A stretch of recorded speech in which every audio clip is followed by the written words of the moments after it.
You're listening to IOE Insights, the UCL Institute of Education podcast at University College London. Hello, everyone, and welcome to another episode of the Research Ethics series. And in this space, we try and explore the complexities, questions, and guiding principles that shape our understanding of ethical research practices. I'm Hakan Ergül, Associate Professor of Media Studies at the Institute of Education, University College London. And I'm really excited to have my guest today, Hans Svennevig, joining me. Hans the lecturer and subject leader in citizenship education at University College London's Institute of Education. A very warm welcome, Hans. Thank you very much for having me, and I look forward to this conversation with you. Same here. Thank you very much for really joining me today, Hans. Today, we'll be talking about a recent publication, a very important and significant report. They came out around July 2025, if I'm not mistaken. And it's about AI and wearable technologies and the ethical issues that are pertinent to this very important and fast evolving field. Before we zoom into the practicalities and then the content covered in the report, shall we start with the story behind, Hans? And can you tell us how things have started? What was the rationale? What was the need to start this process? Because you were chairing the group of scholars and this report as well. So you have all the insights. And please, over to you.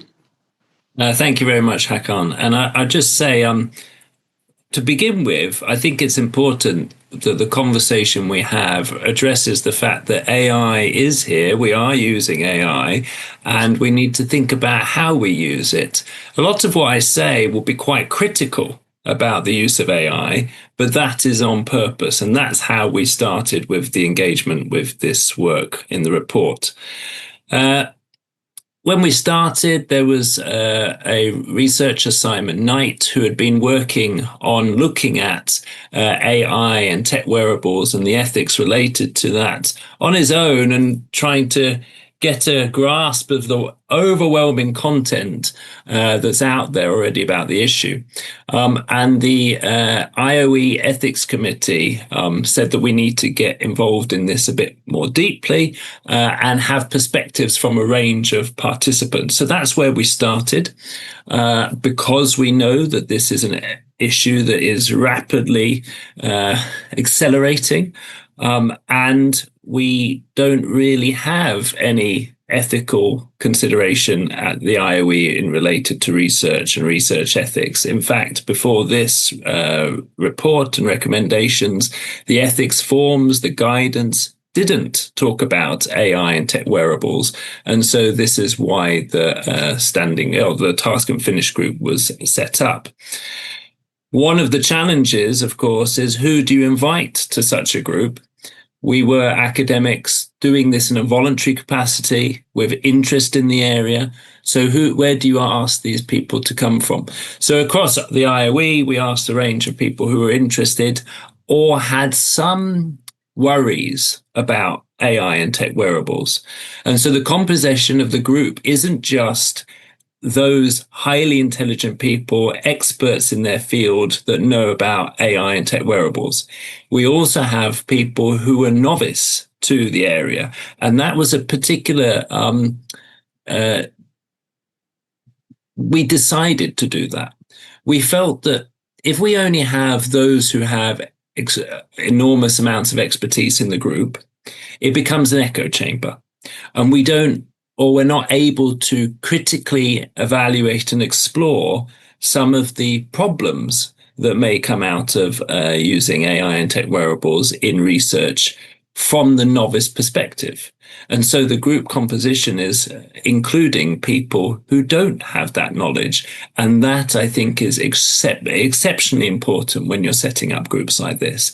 And those people who at the very start said, I'd just like to point out, I don't know anything about this area.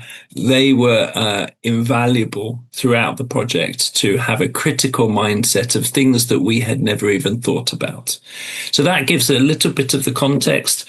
I would also say that when we started the work in the first meetings, I felt quite overwhelmed with the task at hand. and I thought it'd be useful to share that with the group. I shared that with the group, and several of them also said that they feel totally overwhelmed. And we reflect that in the report, and how our process, with very limited resources and very little time, went about to come up with a set of recommendations for UCL Institute of Education about how they approach this area with ethics in general. So I thought that was a good thing to start with. Wow, fantastic. I mean, lots of insights there actually to zoom into. But I really love the idea of bringing together experts and non-experts in the same group, because AI and wearable technologies concerns absolutely the both. And I think who needs more guidance and hand-holding, if you like, are the ones that are really not the experts in the field. So I think it was really a great move to bring those different profiles and different expertise together.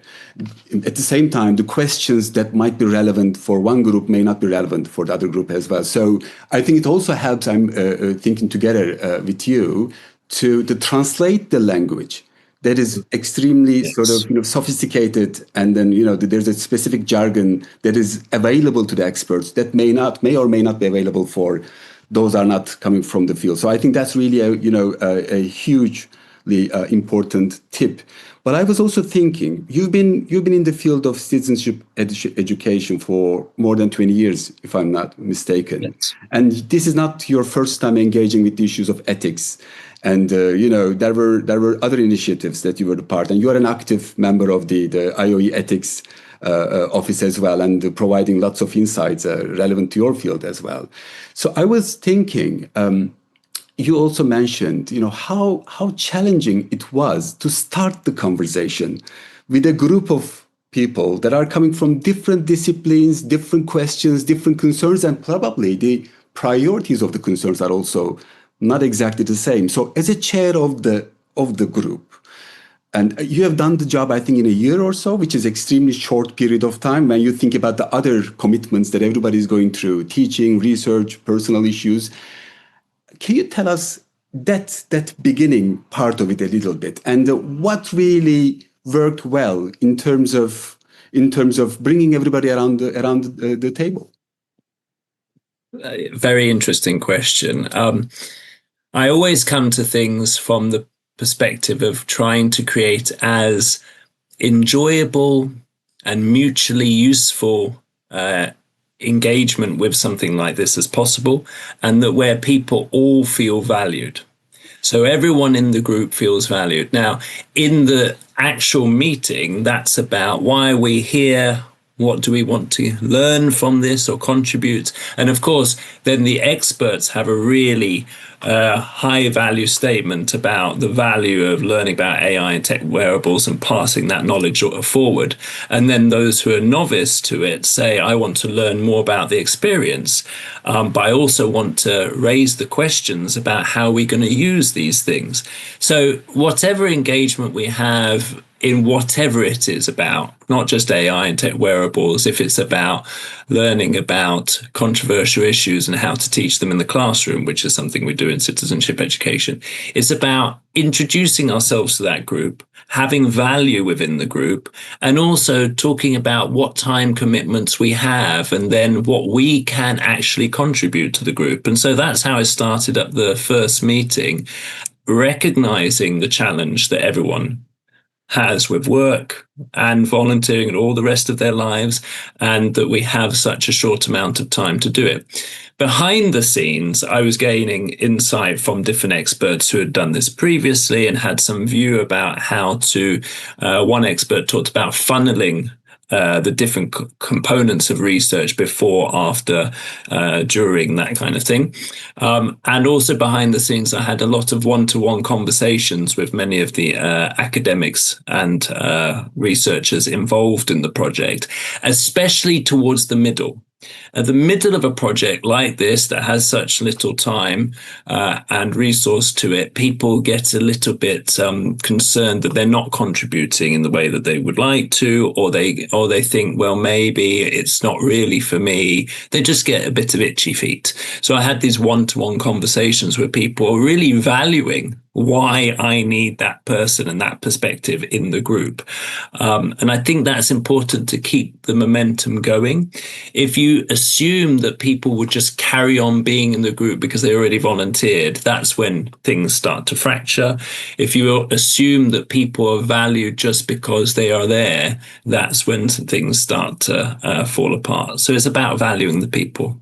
Right. Well, that's a great advice. Thank you so much. But I'm curious about the inner workings of the group a little bit, if you don't mind, just to zoom in a bit, because this is such a complex field, the AI and wearable technologies, raising lots of questions about privacy and data protection, human rights issues, environmental issues, and there is a lot of cost of those technologies as well. So, when we are providing guidance, it's extremely important to also underline those issues as well in order to how to work with AI at the same time. So I'm assuming it must be sometimes quite challenging to arrive to a consensus about the narrative to agree upon. Would you agree with that?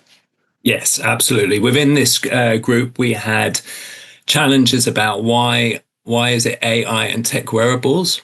Why isn't it separate? Why are we pushed into this bubble together? Why are we talking about AI and tech wearables? Why aren't we talking about emerging technologies? What are emerging technologies? And a lot of this conversation, in some cases, started to detract from the issues, and it then becomes this overwhelming task of what is our purpose and our focus. And that's about giving some space to those conversations, of course, but then coming back to our main aims, and that we have to have some recommendations, and we need to come up with some idea about what we do. But it's also about being realistic. That's also in terms of the chair's role. When I started the group, I said, I want to do a short report of approximately 4 pages. And at the end, I kept on laughing with colleagues that we're now on page 48 or 50 or whatever it is at the end. So it's also about maybe adjusting your perspectives. But one of the other things that we had a really big problem with early on in the group was anthropomorphizing AI. And we took guidance from an expert about this, and we decided that if in the group itself of experts and those who are new to the area, we're having this challenge, this is one of our early recommendations. The UCL Institute of Education and other organizations within UCL and wider take a perspective that they are not going to encourage anthropomorphization of AI, because I think it blurs the issues. It creates anxiety with people about the use of LLMs in the world. It's not an accurate statement. And people then don't think about ethical issues with AI or tech wearable connections to AI. And I think that's an important thing to note, because AI is used in tech wearables. And that silences conversations, because people think that AI is a real entity. So then they don't want to engage in criticality against what often is perceived as an entity that would have nefarious goals. And that is all very problematic. Well, that's another great point, actually, that you've just mentioned. And, taking AI as a technology, not as a collaborator. I think that was one of the issues, probably. And the report has lots of other important points that it covers. And just want to make sure that, is it available open access somewhere? Yes, it's open access. Yeah, you can. We felt it was very important for it to be open access. In the very beginnings of the group, people were talking about how many different institutions would gain insights from the workings of the group and also the recommendations. And so we felt that it needs to be able to be disseminated as widely as possible. Right, great. I'll try to make sure to include the link into this podcast as well. But I think if the people just go and Google the IoE, AI, wearable technologies, ethics guidelines, I think they're going to end up with the website as well. So that's really great to know that this is openly available to everybody interested in the topic. So let's go back to the insights and recommendations of the report. The report, as you've said, is around 50 pages. It's quite an extensive report. There's a long list of recommendations and issues that have been identified and addressed, and recommendations just followed that. But if you need to choose a few of those insights that you would like to share with the audiences of this episode, what would they be? And in terms of their importance and sort of their relevance to the issues regarding ethics and AI and wearable technologies. Yeah, thank you. I've talked about the language already, so I'm not going to talk about that again.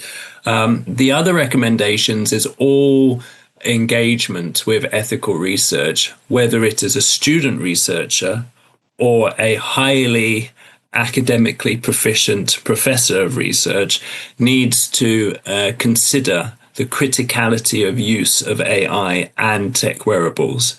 And that criticality is key. Instead of we're just going to use it because it can be used, thinking about, is it relevant to use it? Should it be used? Are there other ways that you can do the same research? If you're thinking about AI and tech wearables themselves and doing research around that, of course, there aren't any other uses, but then thinking about things to do with consent, not just consent of we're going to use AI and tech wearables, do you consent to this? But giving participants really informed understanding about what the use of these technologies entails. So that's the first. I could talk a lot about that, and maybe we'll talk in a moment, but that's the first main thing. Then the second, within the recommendations, we talk about giving all professionals and students time to learn about these technologies effectively.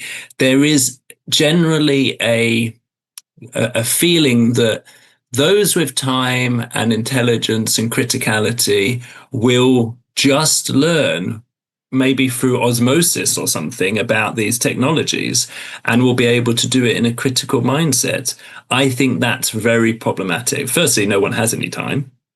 But secondly, we assume that if someone is exceptionally academically gifted, that they will be exceptionally academically gifted and technologically creative and intelligent and critical. And that is a problematic assumption. I think that people need to be given the guidance and the training in order to access these technologies. Technologies will exacerbate inequalities if we don't enable people to learn about them. And so that's another, I think, exceptionally important aspect to get right. And then there are other things. Ethics forms need to have guidance. There needs to be guidance on websites. We also talked about investment and having standing groups, one in AI and one in tech wearables and emerging technologies, that communicate together but aren't together. And standing groups, not task and finish groups. A task and finish group can't finish this conversation. Right, that's a very important point. I wanted to actually explore that before the conversation started today. I've read the report a couple of times, and it was very strongly recommended to have that separate standing group about this. And why it's so important, and what are the reasons, the rationale behind that that you figured out during the preparation of the report? Why IoE Ethics Committee or other academic institutions should have a group of people looking into those things, and not only today but also tomorrow, but remaining there as a kind of main point of reference? Yeah, so it's important to have standing groups because the issues are so rapidly emerging. By this time, you talked about we did this in a year. We felt that was also too long and too short. It's a really challenging thing to get right because you could be studying and discussing this for many years. And within the first few months, we were already behind the new technological emergence of AI. So it needs to have a standing group because these issues are emerging all the time.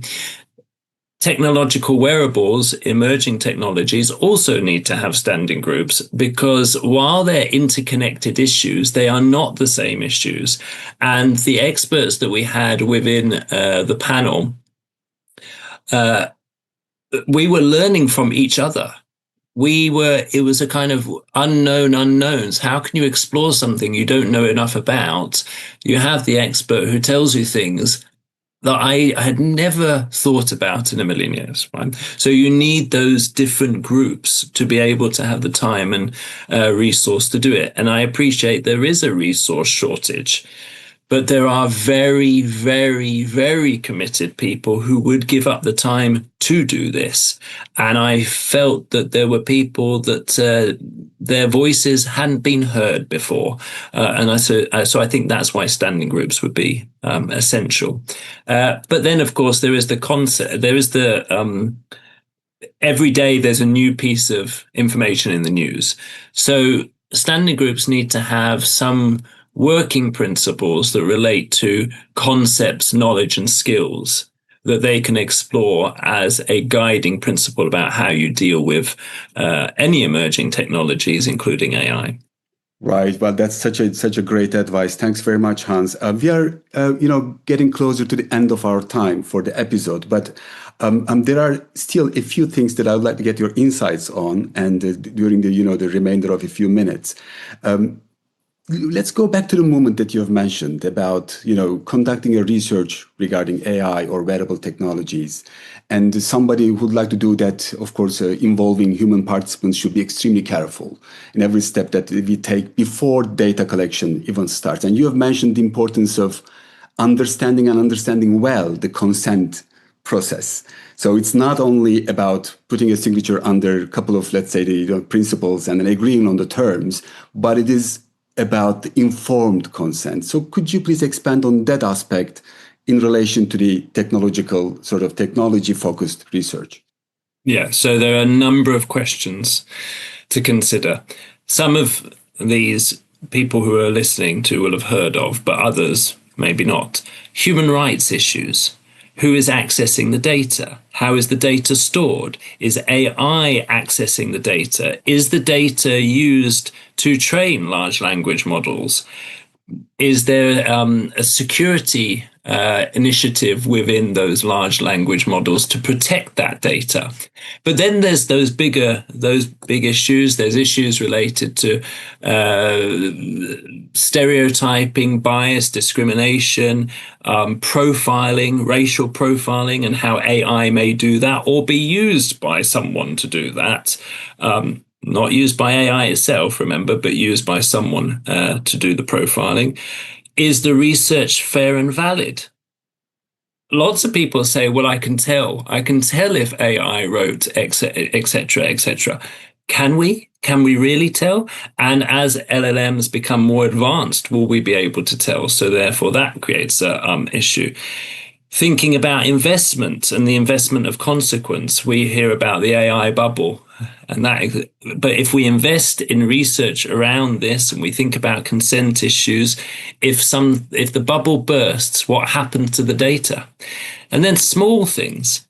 Are all your researchers and administrators complying to the same set of ethical guidelines? What about that person who just picks up their phone just to Google an issue related to the research that you're doing and gets an AI generated summary and utilizes that in their research? Did anyone think about that? So there are a wide range of issues to think about. What about translation work? Is the translation authentic?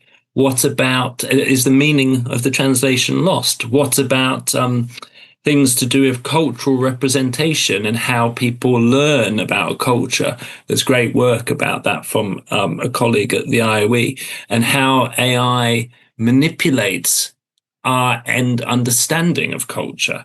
So I'm even going broader than the question that you've asked, but there are all sorts of highly emotionally intellectually problematic things for us to consider when we're developing work around this.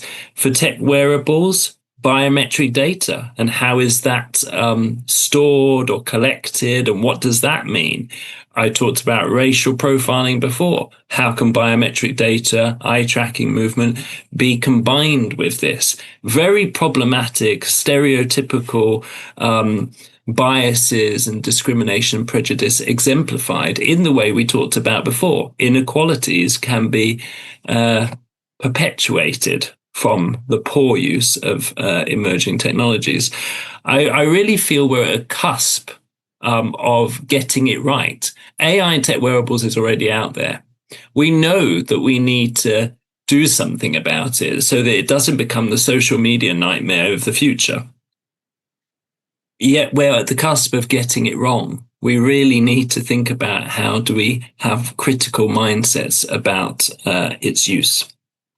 Well, that's such a complex field. Thank you so much, Hans, for those insights. I think what I take as a lesson from the conversation that we had so far is that it's really important to continuously reflect on those issues. And in a way that, it's such a slippery ground and, continuously evolving ground that every day bringing new challenges. And it's a kind of multi sort of party research setting. It's not only the researcher and the participants, but there are platforms involved, algorithms involved, the companies involved. Who is doing what with the data becomes extremely important and difficult question to tackle. But the report has really, really great suggestions and insights and experiences shared so openly. So I recommend everybody to please just go and read the report, and I hope that you will find it very helpful as well. And it's an open access. So I thank you, Hans, for chairing such an important group, and all the colleagues who chipped in with their insights and experiences as well. During the remainder of the 1 minute that we have, is there anything else that you would like to add? Yeah, I would just like to add thank you to those panel members. I haven't named any of them in this interaction, and I think that's because I don't want to forget any of them. Every single one of them is as important as every other one. So do look at the list of names and explore their profiles, because they're fascinating people. I felt that I was amongst great people in the engagement with this report. And I would say that comes back to, if you do work like this, have a range of people involved from a range of places and experiences. I would really encourage people to invest the time and the resource in this. I think one of the reasons why we had limited time and resource was because no one really knew how big the issue was until we started really engaging with it. And make sure you have a standing group, not a task and finish group. Right. That's such an important advice. Thanks very much, Hans, once again, for all your time and all the wonderful insights that you have shared with us. And thanks, everyone, for watching. I hope you found it as much interesting and helpful as I did. Thank you, and see you in the next episode. Thanks, Hans. Thank you. Bye-bye. Thank you. Thanks for listening. Search IOE Insights for more podcasts from the IOE.